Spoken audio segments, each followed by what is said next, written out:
Hey, how's it going? I'm going to do your video today for your pre-drywall walkthrough, if you would. What we do is kind of just cover the outside and inside of the house and get you a chance to see what's behind the walls. I'll take a few pictures too, so of certain walls, so you kind of know where the studs are at and such.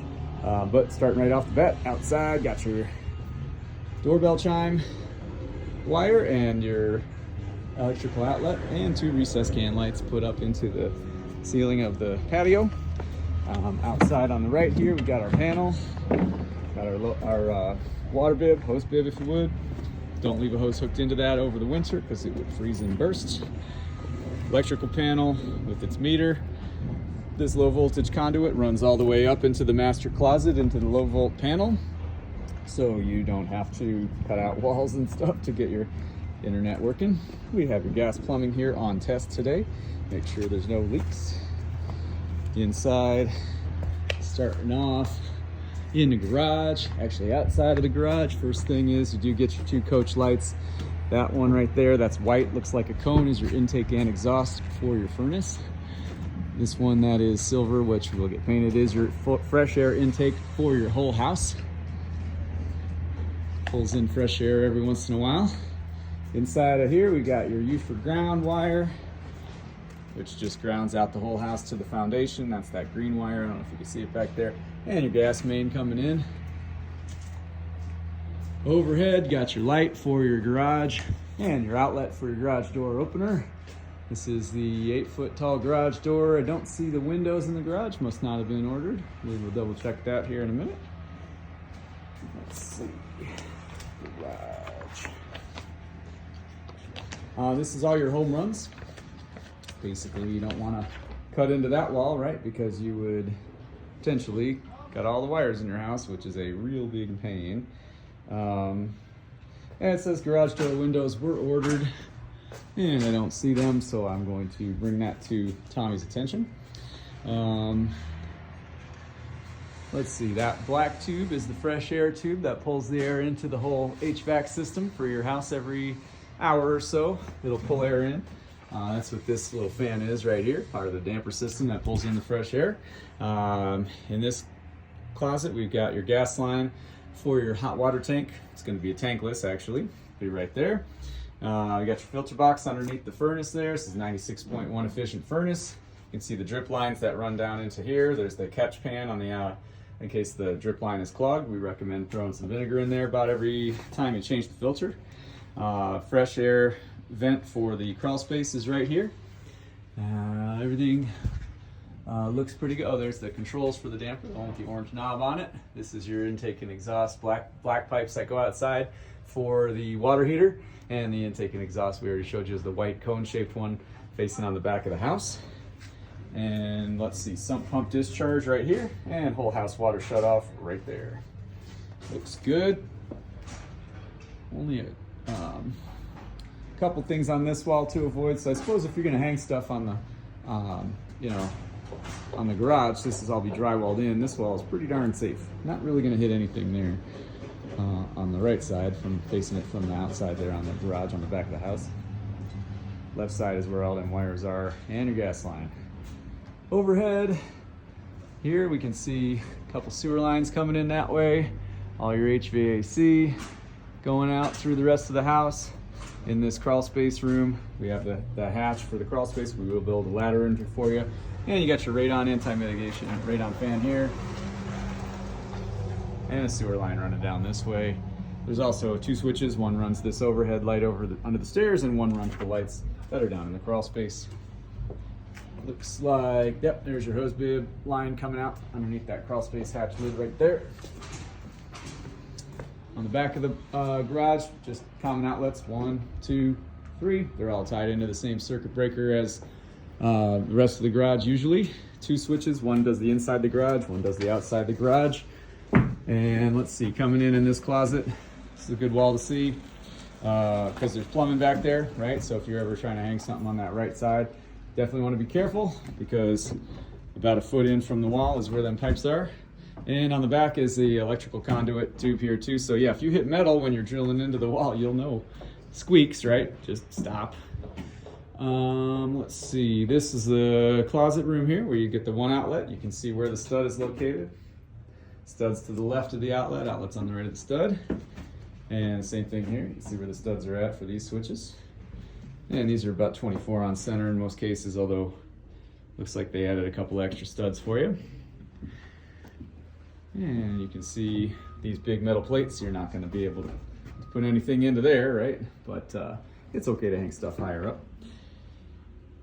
There is a switch here, one for the hallway and one for the outside. Overhead, got the 2 can lights that are included, and then the smoke detector / carbon monoxide combo. Your 2 switches again, one runs the stairs going up and one runs the 3-way for the, stairs, hallway that we're in. And then this is a security panel pre-wire right here. All right. Going up the stairs, and I got all of your studs showing here. Lots of safe places here to hang art and such. Not gonna hit anything dangerous there. So you get into this area where there is a sewer line, a gas line, and the anti-radon fan. You can kind of see where those are located. This would be the corner here, so you go about 6 inches in, and maybe 8 inches you're at this gas line. About 2.5 feet in is the sewer from the corner. About 3.5 feet in is the radon pipe, or about 1 foot to the left of the outlets. See them metal straps, if you hit those, you'll know, right? So yeah, I would just be really cautious on hanging anything on that wall, right? You could be safe if you went straight down from the, I guess that would probably be the doorbell chime right there. If you went straight down from the right side of that door chime, you'd find a stud, right? Or if you went straight up from the switches, you'd find a stud, and in between those two, you got a high probability of hitting something on accident. So just, keep that wall maybe without some art. Tech center, right where the desk is gonna be, that's where all your home runs come in. They are pushed back, for safety, so you shouldn't be able to hit those very easily with like a 1-inch screw or something. But good idea to see where all the studs are at. I doubt you're gonna do anything there because there'll be cabinets and stuff, right? But that's where those are at. Looks good. It's got the recessed can light overhead there. In the living room, 4 can lights and a fan. And the speaker system pre-wires. We got everything coming on this back wall here as far as the TV stuff goes. Conduit comes up here. That's where there's 2 king studs in between those. And let's see, what's that? Speaker terminations right here in the middle. Ethernet and coax TV right there. They left you some slack in the lines, but this orange tube is where you push the wires through, pop out at the bottom to plug into like the TV to the stereo. Thermostat wire coming out right here. This wall is all full of HVAC and stuff. Looks like I'm seeing a subwoofer right here. And then the 5 overhead speaker wires. You got left, right, and center for the Dolby surround sound pre-wires. They are on the wall side, I guess you'd say, of that truss joist for all 3 of them. So when you're cutting in, no, actually this one's not. The trusses run the other way here. So you gotta be careful on this one here, maybe those other 2, just because there's that duct overhead. So if you're cutting into the drywall to hang speakers, you want to be not using a big long knife. And then the rears, I got one here that's just on the inside there of that truss joist. And this guy over here on that side. All right. And in this wall, just an outlet. If you're trying to hang any art right here, you're probably gonna hit a metal plate if you try to go too close to that left corner there, or down low. Same thing here. Those big metal plates are wind resistance.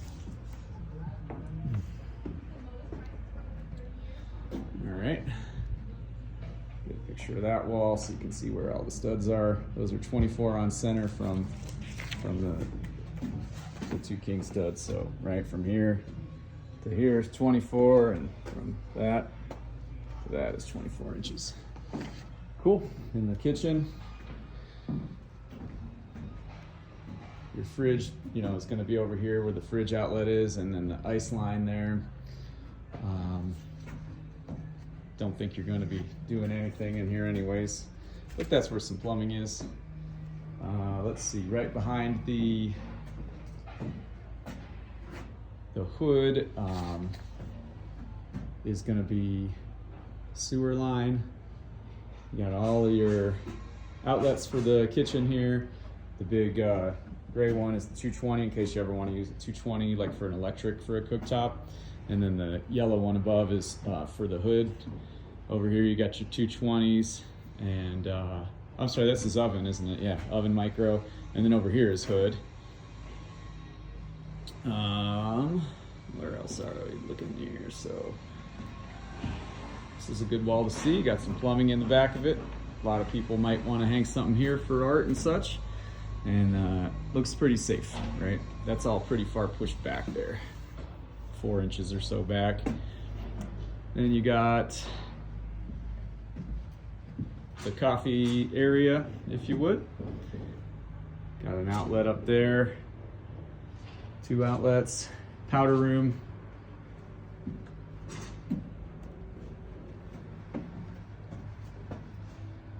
One switch for a fan, 1 switch for lights. And pantry, just the 1 switch for the lights. There. Okay. And going upstairs, got your switches here for your ceiling fans for the great room, your half hot for the great room, and the 4 can lights for the great room.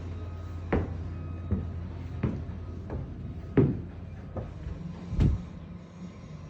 take a look here. 2 can lights in the stairwell, looks right. There's a wire running in the middle. Nothing really on this wall, looks good. Until you get into the landing here on the stairs, and you got still your radon pipe, which is about 12 inches over from the switches either way. The laundry room switch or the stair switches. Got your gas line running through here too. That's probably going up to the rooftop. Let's see, dryers and electric, 220 for that. Outlet for the washer is 110 dedicated. Of course, your hot and cold. Here's where your plumbing kind of goes up to the vent stack, up to the roof, you know, to let air in. You got your floor drain underneath the washer. Do not include a catch pan, so you'll want to get one of those. Overhead, low voltage. This is going to be for a wireless access point to hang maybe a ceiling router, power over internet, over Ethernet, and then a smoke and carbon monoxide detector. All right. Looks fine. Cold air return up there. Another thermostat wire is good, so you got your dual zone.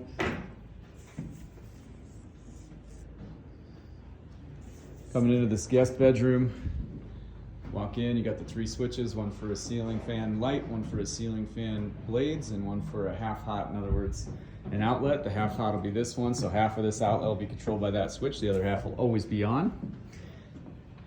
Another good picture of a wall here, in case you're gonna hang any TVs or anything. You can tell those outlets are on the inside of the 2 studs that are 24 inches apart.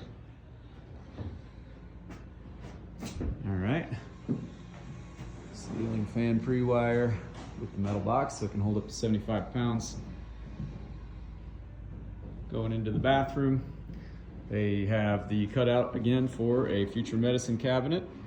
Just follow the outlet up 2 inches in. And it's more like 1 inch in. And then you could cut in one, just don't cut all the way through. You got your plumbing for the sink, plumbing for the toilet. Bathtub's on test right now. Does hold water clearly. Got your bath fan, and you got your overhead recessed can light and vanity light. And them are on one switch for the 2 lights and then a different switch for the fan. So that looks correct. Coming over here, got your linen closet. They put in the metal plate, strike plates, nail plates, so you don't accidentally hit the plumbing there. You know, you still could, I suppose, if you were trying to hang something, but I don't know if too many people hang stuff in their linen closet.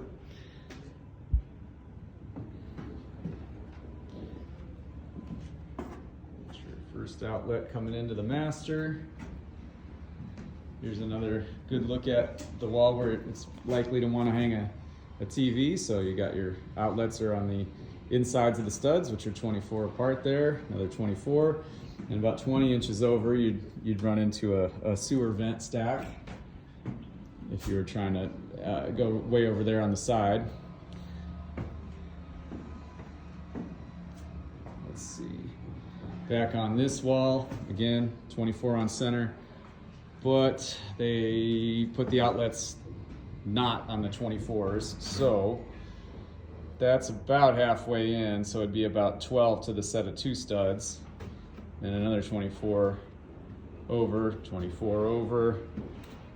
This one does appear to be the 24 here, where the half hot was, so that might work actually for measuring later. All right.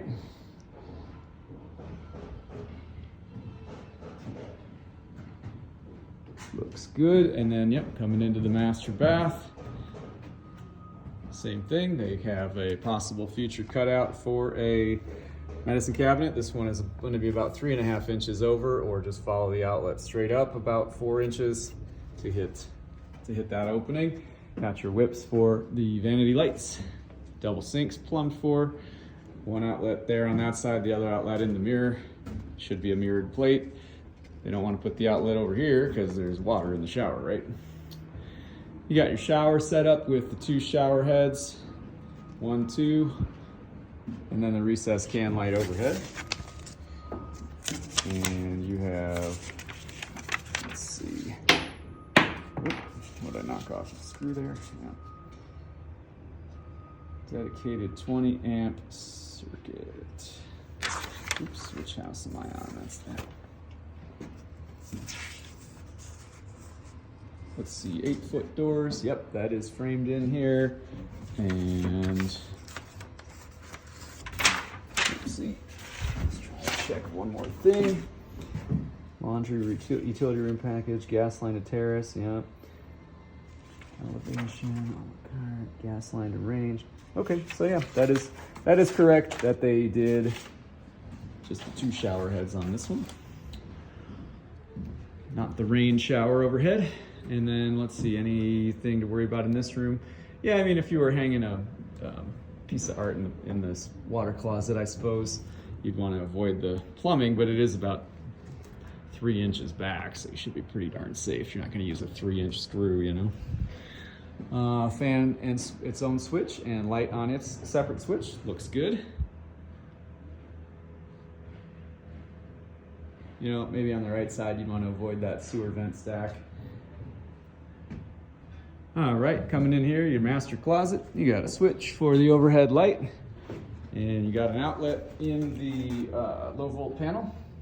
And all those low voltage comes into here and terminates here. They're all labeled, right? Like fan for family room, that kind of thing. So we will be looking at that later on too for your walkthrough. On this, in this soffit in here is a duct. Looks like kind of ties into that duct stack there and goes all the way. Yep, that's cold air return. Got it. And your attic access hatch is right here. When you go up into the attic, if you ever wanted to change that fan, it's like a white pancake shaped fan. That's the anti-radon fan. And there's a light with a switch on it up here too, as well as an outlet that fan plugs into. There's the outlet. So pretty unlikely you'll ever really want to mess with that fan up there, but you know, if it stopped running, you can tell. We'll show you that at the final walkthrough as well.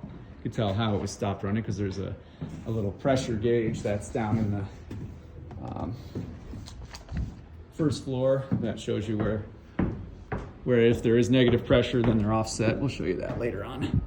These walls, pretty safe to hang art on this wall. Lots of studs, about every 12 inches or so. Looks like actually 16 inches. But they did double kings on that. Same thing over here, really nothing you'd run into. Maybe just one wire, but that's pretty far back.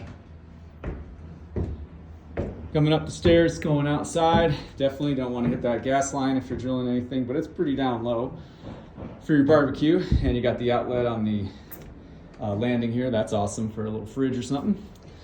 And your two switches, one for outside and one for the stairs. And the outside lights here. 1, 2, 3 is correct. You got 2 outlets out here. And a gas line for the barbecue. Up on the roof, everything slopes away from the door here. Down to these gutters. The lower gutters, the main gutter. That one should clog. The backup gutter, that's about 2 inches off of the floor. Would see water coming out of it, so you would know.